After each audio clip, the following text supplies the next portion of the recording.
Mesdames et messieurs, bonsoir, bienvenue dans Baromètre Culture. Kiki Deli, de son vrai nom Jacqueline Delidi, son nom se distingue dans le milieu de la mode par les matières premières qu'elle utilise pour ses créations d'une originalité très remarquable. Laine, perles, jeans, tongs, voilà avec quoi Kiki Deli crée des bracelets pour la main, les chevilles et des colliers. Je cite, « Personnellement, j'aime ce qui sort de l'ordinaire, je suis une autodidacte, je m'assois et selon mes inspirations, je bricole ce qui me passe par la tête, ce qui fait que mes articles sortent toujours de l'ordinaire. Je crée des bracelets en perles, en laine et en jeans, des bracelets de cheville, des colliers en laine et même des chaussures faites à la main, souligne cette jeune dame dont les créations ne laissent point indifférent. Et puis, pour consolider et renforcer l'image de la mode béninoise, le Bénin sera du 18 au 21 mars prochain sous les projecteurs. Il s'agit du Bénin Fashion Week, créé en 2015 par Marie-Josée Natabou Aounou, directrice générale de la structure d'événementiel MN Bénin. Ce festival international utilise la mode et les arts comme prétexte et moyen afin de faire connaître davantage la mode béninoise au monde entier et la culture africaine en général et béninoise en particulier, pour ainsi contribuer à sa pérennisation. Elle présente tous les secteurs du marché, notamment prêt-à-porter, mode urbaine, mode traditionnelle, mode moderne, accessoires de mode, chaussures et bijoux. Il s'agit entre autres de conférences débats, d'expositions ventes, d'ateliers de formation, concours de jeunes talents, défilés de mode, distinctions, prestations d'artistes, tourisme, œuvres sociales. Pour Marie-Josée Natabou, la mode représente un enjeu économique et culturel fort. C'est un secteur stratégique et symbolique qui permet d'exposer un pays sur la scène internationale et constitue un facteur d'intégration et de développement économique. D'après les études menées, Dominique Janoquet souligne que cela représente 1,7% du PIB, soit 36 milliards d'euros de valeur ajoutée, ce qui veut dire que la mode pèse plus dans l'économie française que l'aéronautique et l'automobile réunis. Mais malheureusement, ce secteur est trop souvent sous-estimé sur le plan économique et délaissé dans les pays en voie de développement comme le nôtre. Le concept des semaines de la mode a fait ses preuves avec succès à travers le monde. Il s'agit donc de célébrer la mode africaine et béninoise dans toute sa diversité à l'instar des autres pays. Tourné il y a quelques mois au Bénin avec la participation active de Gangan Productions, le film espagnol intitulé Adou a remporté 4 différents prix au Goya cette année.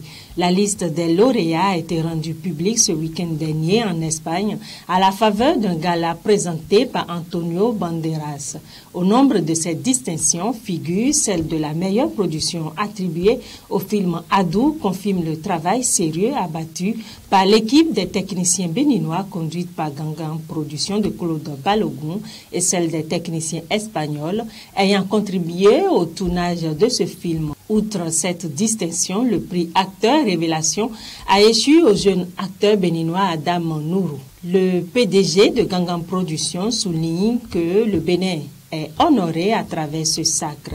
À noter que les 4 films gagnants de la Nuit des Goya 2021 sont Akelar, Adou, Les Mignonnes et Anne, et sur les plus de 150 films qui ont participé à cette édition des Goya. Quant au film Adou, il a été en partie tourné au Bénin en collaboration avec Gangan Productions et des acteurs béninois dont le jeune Mustapha et Zaïdita. Alors que de nombreux artistes africains s'installent en Europe pour faire carrière, d'autres font le chemin inverse à la recherche de leurs racines ou d'une vie meilleure. En février dernier, le chanteur africain-américain Stevie Wonder annonçait déterminé de vouloir s'installer au Ghana dans une interview vidéo accordée à l'animatrice et productrice Oprah Winfrey. À son 10 ans, l'interprète de Superstition souhaite une vie meilleure pour sa descendance loin du racisme et des tensions politiques qui secouent les États-Unis.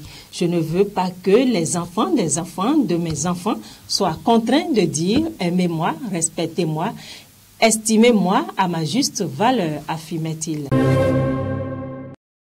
Le monde de la culture appelle à une grande marche dimanche dans les rues de Metz en France, pendant laquelle les fleurs seront déposées devant les lieux fermés à cause des mesures sanitaires. Comme à l'Épinal, le 21 février dernier, une grande marche fleurie pour défendre la culture va déambuler ce dimanche 14 mars dans les rues de Metz, comme dans d'autres villes du Grand Est. Les professionnels qui bouclent une quasi-année blanche à cause de la crise du coronavirus appellent à la réouverture rapide des théâtres, des cinémas, des salles de concert toujours fermées avec les restrictions imposées par le gouvernement dans le cadre des mesures sanitaires. Le conte sera conjugué au féminin du 11 au 13 mars 2021 au Bénin et l'initiative qui le sous-tend est dénommée Paroles d'Amazon. C'est un projet de la jeune et brillante conteuse béninoise Charelle Tété Humvo qui vise à mettre en scène une dizaine de conteuses, de slameuses et de griottes venues de 5 pays d'Afrique et d'Europe. Le festival Paroles d'Amazon est une nouvelle tribune d'expression artistique exclusivement consacrée à l'art oratoire au Bénin. Pour sa première édition, ce festival donne parole aux femmes professionnelles du conte, du slam et de l'art griotique de 5 pays d'Afrique et d'Europe. Pour Charelle Humvo, conteuse professionnelle et promotrice du festival Paroles d'Amazon, l'initiative consiste à donner davantage de visibilité aux femmes conteuses et aux femmes qui évoluent dans le domaine des arts assimilés au conte. Pour cette première édition qui se veut expérimentale, le festival Paroles d'Amazon accueille des festivaliers de la Côte d'Ivoire, du Gabon, du Togo, de la France et du Bénin. Selon elle, l'enjeu est de taille et il urge d'agir afin de sauvegarder et de perpétuer la mémoire des contes pour la prospérité. Booba vient de lever le voile sur Ultra, l'ultime album de sa carrière. Le duc de Boulogne l'a confirmé, il n'y aura pas de 11e album. Ce 5 mars, Booba a sorti son 10e et ultime album Ultra, attendu depuis quelques mois. Ultra est en effet son premier disque depuis Trône, il y a près de 4 ans. C'est aussi le dernier de sa carrière. Le duc de Boulogne l'a confirmé, il n'y aura pas de 11e album. C'est vrai, c'est le dernier, a-t-il ainsi livré sur le plateau de TPMP le 4 mars dernier. Le 10e, c'est le bon moment, j'ai donné ce que j'avais à donner. J'ai fait beaucoup de fêtes, de guerre. Je pense que c'est le temps de se reposer, de transmettre, passer plus de temps à la production. Booba, le parrain du rap aux 20 ans de carrière, va donc continuer de produire d'autres artistes.